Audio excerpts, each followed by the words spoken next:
Good morning students, कैसे हो आप सब लोग। आई होप कि आप सब लोग अच्छे होंगे। मैं अज़ीपाल यादव आज आपका एक बार फिर से स्वागत करता हूं मेरे ऑनलाइन यूट्यूब प्लेटफॉर्म पर, जिसका नाम है इनसाइक्लोपीडिया ऑफ स्टडी।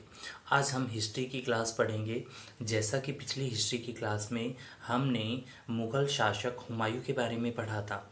हुमायूं का टाइम पीरियड 1530 से लेकर के 1540 और 1555 से लेकर के 1556 तक रहा है। लेकिन बीच का जो टाइम पीरियड 1540 से लेकर 1555 तक जो रहा है, इस 15 साल के टाइम पीरियड में और भारत पर सूर या सूरी वंश ने राज किया। तो आज हम सूरी वंश या सूरी डायनेस्टी के इस 15 साल के टाइम पीरियड के बारे में बात करेंगे।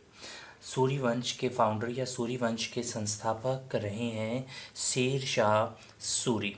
शेर शाह सूरी, जिन्होंने 1540 में और मुग़लों के राजा हुमायूं को हराकर दिल्ली पर अपनी बादशाहत कायम की। शेर शाह सूरी 1540 से 1545 तक 5 साल के लिए इन्होंने भारत पर राज किया। अगर मैं शेरशाह सूरी की बात करूं, तो इसके द्वारा स्थापित सूरी वंश दिल्ली पर मुग़ल सत्ता के दौरान राज करने वाला पहला और अंतिम अफ़गान वंश था। याद रखिएगा, सूरी अफ़गान वंश रहा है। शेरशाह सूरी का जन्म 1472 में सासाराम सासाराम जो कि आपका रोहतास डिस्ट्रिक्ट है, और रोहतास डिस्ट्रिक्ट आपके कहाँ पे है, बिहार। तो इसका जन्म सासाराम बिहार में हुआ, याद रखिएगा। इनके बचपन का नाम फरीद था। बचपन का नाम क्या था, फरीद। अगर मैं बात करूं इनके चाइल्डहुड नेम की, इनके फादर जो रहे हैं, इनके पिता का नाम हसन खां था। इनके फादर हसन खां रहे हैं, जो जौनपुर जौनपुर जो कि आपका उत्तर प्रदेश में है, जौनपुर के अंतर्गत आता था आपका बिहार का रीजन सासाराम। और सासाराम के वो उस समय जमींदार थे। बेसिकली एक बहुत ही समर्थ परिवार से आते थे शेरशाह सूरी। अगर मैं बात करूं तो कई बुकों में आपको देखने को मिलेगा कि इनका बचपन का नाम फरीद था और इनका जन्म स्थान रेवाड़ी के पास स्थित हरियाणा में नारनौल था। लेकिन वो बिल्कुल ही गलत है। देखिएगा, अगर मैं बात करूं शेरशाह सूरी की, तो इनके जो दादा रहे हैं, उनका नाम था इब्राहिम इब्राहिम खान सूर।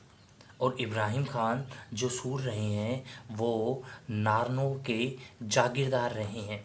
तो बेसिकली जब इस की बात करते हैं तो इनका ओरिजिन बेसिकली नारनौल से माना गया है, क्योंकि इसके दादाजी वहाँ से थे। तब हम कह देते हैं कि इनका बर्थ पैलेस नारनौल रहा है, जबकि वास्तव में इनका जन्म स्थान नारनौल नहीं रहा है। इनका जन्म रोहतास डिस्ट्रिक्ट में हुआ, सासाराम, जो कि आपका कहाँ पे है, बिहार में।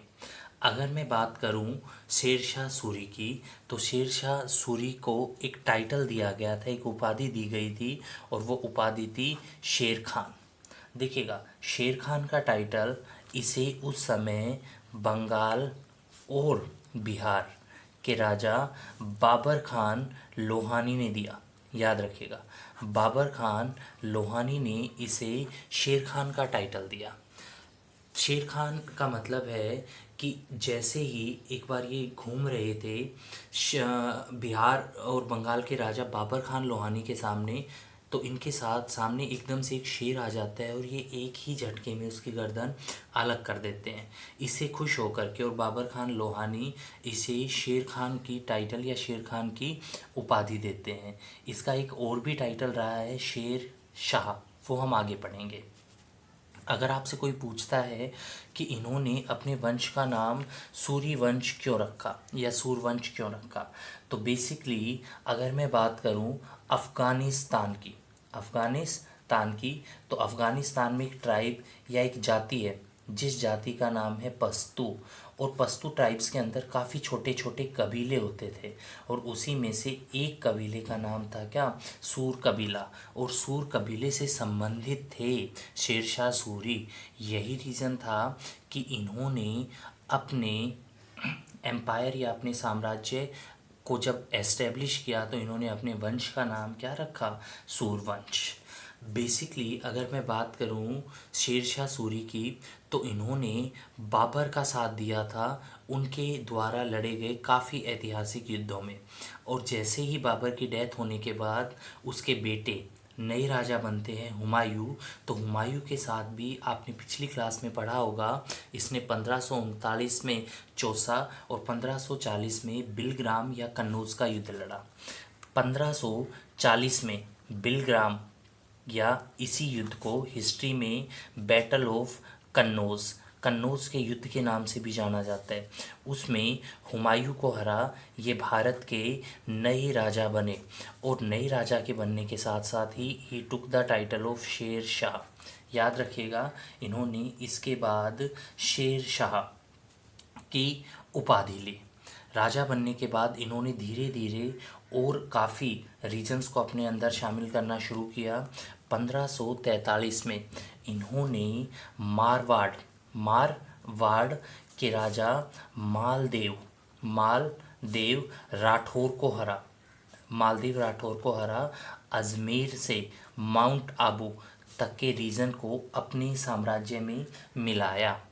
ऐतिहासिक दृष्टि से देखा जाए तो बहुत ही पावरफुल रहे हैं शेरशाह सूरी की अगर मैं बात करूं, तो इन्होंने हुमायूं द्वारा बसाए गए दीन पनाह नगर को डिस्ट्रॉय किया, उसे समाप्त किया, और उसी की जगह पर एक नए शहर की स्थापना की जिसका नाम है इंद्रप्रस्थ। और इंद्रप्रस्थ को इन्होंने अपनी कैपिटल या राजधानी बनाया।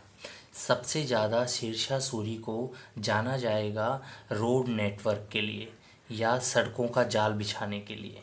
अगर मैं रोड नेटवर्क की बात करूं, तो इन्होंने उस समय सड़के आज़म जिसे हिस्ट्री में शेर शाह सूरी मार्ग के नाम से भी जाना जाता है, या जब ब्रिटिशर्स भारत में थे तब इन्होंने इसका नाम चेंज करके और जीटी रोड कर दिया था। तो इन्होंने बेसिकली सड़के आज़म या शेरशाह सूरी मार्ग का निर्माण किया। शेरशाह सूरी मार्ग उस समय चटगांव, जो कि वर्तमान में आपका कहाँ पे है, बांग्लादेश से लेकर, और काबुल, जो कि आपका कहाँ पे है, अफ़गानिस्तान, यहाँ तक फैली हुई सड़क थी। सड़क का मतलब आज के टाइप की सड़कें नहीं होती थी। बेसिकली राजा ने जंगलों को कटवा करके एक टेम्परेरी रास्ता वहाँ से बनवा दिया था, और वहीं पर राजा ने सिक्योरिटी बढ़ा दी थी ताकि लोगों से लूटपाट ना हो। राजा ने इस सड़के आज़म या इस सड़क के दोनों तरफ सरायों का निर्माण करवाया ताकि आने जाने वाले व्यक्ति उन सरायों में रुक करके कुछ विश्राम कर सके। इसके दोनों तरफ बहुत ही बड़ी मात्रा में छायादार पेड़ लगाए गए ताकि मार्ग पे हमेशा छाव रहे। इसके साथ जगह जगह पर कुएं खोदे गए और पीने के लिए प्याऊ का निर्माण किया गया। और चूँकि उस समय आज कितना आपने डिस्टेंस ट्रैवल किया है और कितना आपको ट्रैवल करना है ये पता नहीं होता था, इसलिए राजा ने कोस मीनारों का निर्माण किया। कोस मीनार का मतलब है ये एक तरीके से एक सिंबल होता था कि आपने इतनी कोस की यात्रा कर ली है और इतनी कोस की यात्रा करनी और अभी बाकी है। मॉडर्न डे में जो जीटी रोड है आपका, वो आपका कलकत्ता से लेकर के और अमृतसर है, और जब ये हरियाणा के पलवल वगैरह से क्रॉस करता है तो आप विकीपीडिया पे जब पलवल डालोगे तो सबसे पहले आपको विकीपीडिया पे मिलेगी किसकी फ़ोटो, कोस मीनार। तो ऐसी आज भी काफ़ी कोस मीनार हैं जो इनके दोनों तरफ मिलेगी। काफ़ी जीर्ण शीर्ण अवस्था में है, समाप्त हो चुके हैं, और कुछ आज भी हैं। इसके साथ साथ अगर मैं बात करूं तो इनके दरबार में इनके जो समकालीन कंटेम्प्रेरी रहे हैं, कंटेम्प्रेरी का मतलब है कि इन्हीं के टाइम पीरियड के दौरान वो रहे हैं एक बहुत ही फेमस पोइट मलिक मोहम्मद जायसी। ये इनके कंटेम्परेरी या हिंदी में समकालीन रहे हैं। ये मलिक मोहम्मद जायसी ही थे जिन्होंने 1540 में अलाउद्दीन खिलजी और रानी पद्मामिनी को लेकर के एक ग्रंथ की रचना की जिसका नाम क्या था, पद्मावत। इसके साथ साथ और सबसे इम्पोर्टेंट काम जो शेरशाह सूरी ने किया वो इसने उस समय भारत में सबसे इम्पोर्टेंट चीज़ की शुरुआत की, और वो था भारत में पोस्टेज सिस्टम। भारत में सबसे पहले डाक व्यवस्था की शुरुआत करने वाले रहे हैं शेरशाह सूरी। इन्होंने कुछ कुछ दूरी के ऊपर और डाक चौकियों की स्थापना की, ताकि डाक को एक जगह से दूसरी जगह पर आसानी से और जल्दी से पहुंचाया जा सके। इसके साथ साथ इन्होंने भारत में उस समय अपने साम्राज्य में पहली बार पट्टा व्यवस्था की शुरुआत की। याद रखिएगा, पट्टा व्यवस्था को इंग्लिश में लीज सिस्टम भी कहते हैं। इसके तहत आपको कोई चीज़ एक अवधि के लिए और लीज या पट्टे पर दे दी जाती है। इस समय भूमि जो होती थी, भूमि को नापने के लिए बेसिकली सिकंदरे गज का इस्तेमाल किया जाता था। ये सिकंदरी गज वही है जिसे सिकंदर लोधी ने चलाया। और जो आपका कुल प्रोडक्शन, जो आपका कुल उत्पादन होता था, उसका 1/3 हिस्सा आपको टैक्स के रूप में देना पड़ता था, कर के रूप में देना पड़ता था। और इसके टाइम पीरियड में जो पीजेंट होते थे, या हिंदी में जिन्हें हम सामंत कहते थे, सामंतों को भूमि के बड़े बड़े टुकड़े पट्टे पर दिए जाते थे। पट्टे पर दिए जाते थे मतलब एक स्पेसिफिक टाइम पीरियड के लिए, और वो भूमि का टुकड़ा उस सामंत को दे दिया जाता था। यही कहलाता था पट्टा व्यवस्था। इसके अलावा इन्होंने 1541 में 1541 में पाटलिपुत्र का नाम बदल करके इन्होंने पटना किया, जो कि वर्तमान में आपकी बिहार की कैपिटल या बिहार की राजधानी है। एग्ज़ाम में बहुत बार क्वेश्चन आता है कि सबसे पहले चांदी का रुपया किसने चलाया, तो इन्होंने सबसे पहले चांदी के रुपये को चलाया। और इसके साथ साथ तांबे के नए सिक्के इन्होंने चलवाए, जिन्हें हम दाम कहते थे।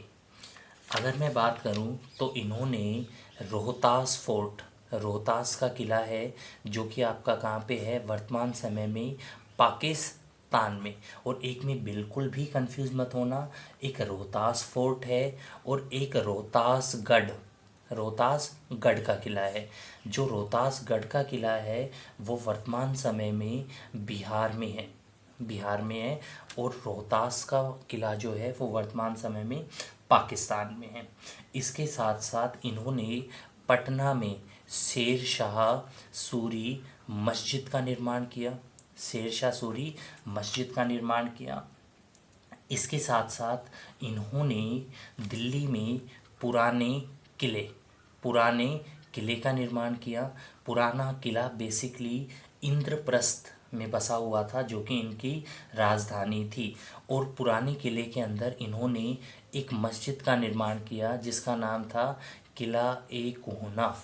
याद रखिएगा, किला ए कोहना मस्जिद पुराने किले के अंदर स्थित थी, जो कि आपके कहाँ पे थी, दिल्ली में। इसके साथ साथ इन्होंने एक बहुत ही महत्वपूर्ण शहर की भी स्थापना की, जिस शहर का नाम था भेरा सिटी, जो कि भेरा सिटी आपका वर्तमान समय में कहाँ पे है, पाकिस्तान में है। 22 मई 1545 को कलिंगजर फोर्ट, कलिंगजर का किला, जो कि कहाँ पे है, ये है आपका बुंदेलखंड। बुंदेलखंड में भी स्पेसिफिकली बांदा डिस्ट्रिक्ट, बांदा जिला, जो कि आपका कहाँ पे है, उत्तर प्रदेश में है, वहाँ पर ये फोर्ट है। अगर मैं बात करूं शेरशाह सूरी की, तो शेरशाह सूरी ने इससे पहले कभी भी कैनन्स या तोपें नहीं देखी थी। जब उन्होंने हराया किसे, हुमायूं को, तो उसे बदले में बहुत बड़ी मात्रा में कैनन्स या तोपें मिली। राजा चाहते थे कि भविष्य में उन कैनन्स का इस्तेमाल वो करें, लेकिन उन्हें उनको यूज़ करना नहीं आता था। उस समय राजा कलिंजर के किले में डेमो ले रहे थे, चलाना सीख रहे थे कि किस तरीके से इनका इस्तेमाल किया जाए। और उस समय वो उक्का नाम की कैनन, या हिंदी में अग्नेयास्त्र को चला रहे थे। और चूंकि उस समय कैनन्स का साइज़ काफ़ी छोटा होता था, तो राजा को डेमो चल रहा था, बता रहे थे मुग़लों की आर्मी के सैनिक जो पकड़े गए थे कि यहाँ से गोला डलता है, यहाँ से आग लगाई जाती है और फिर इसके बैरल से गोला निकलता है। राजा ये भूल गए कि लाइव डेमो चल रहा है, उनके हाथ में जलती हुई मशाल थी और तोप के अंदर गोला डला हुआ था। राजा ये देखने के लिए झुके कि बैरल से कैसे गोला बाहर निकलता है और गलती से उन्होंने अपनी जलती हुई मशाल को और गोले के ऊपर रख दिया और गोले फटने की वजह से कलिंजर में राजा की डेथ या राजा की मृत्यु हो जाती है। याद रखिएगा, जिस समय कलिंजर में इनकी मृत्यु हुई उस समय कलिंजर के जो राजा रहे हैं उन राजा का नाम था कीरत सिंह। कीरत सिंह। और मरने के बाद जब इनके फोर्ट या इनके मौसोलियम की बात आई कि इनकी समाधि स्थल का निर्माण कहाँ किया जाएगा, तो इनका टोम या इनका जो मकबरा है उसका निर्माण बिहार के सासाराम में किया गया। याद रखिएगा, इनका मकबरा बिहार के कहाँ पे है? सासाराम में। और मकबरे की स्पेशलिटी ये है कि वो जल दुर्ग है। It is surrounded by water on all sides. चारों तरफ पानी है और बीच में इनके मकबरे का निर्माण किया गया है। जहाँ तक इनकी बायोग्राफी की बात करता हूँ, इनकी जीवनी की बात करता हूँ, इनकी जीवनी का नाम है तारीख ए शेर शाही।